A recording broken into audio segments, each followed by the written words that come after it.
দর্শক, আমি এখন এই মুহূর্তে অবস্থান করছি সাতপাকিয়া ফেরিঘাট বাজারে।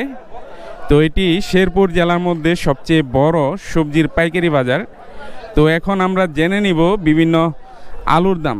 তো এখানে কিন্তু বিভিন্ন ধরনের আলু রয়েছে, দেখতে পাচ্ছেন দেশি ছোট আলু, দেশি বড়, আর জাম আলুও রয়েছে, রয়েছে স্টিক আলু, বিভিন্ন ধরনের আলু কিন্তু রয়েছে। ভাই, স্টিক কত করে বিক্রি করতেছেন? এটা স্টিক ব্যস্ত আছে 250 টাকা পাল্লা, 50 টাকা 50 টাকা কেজি। আর ছোট এই দেশি দেশি হইতাছে 55 টাকা কেজি, 55। আর বড়টা কত করে বিক্রি করতেছেন? ওটা 60 টাকা কেজি, 60 টাকা কেজি। আর জাম আলু?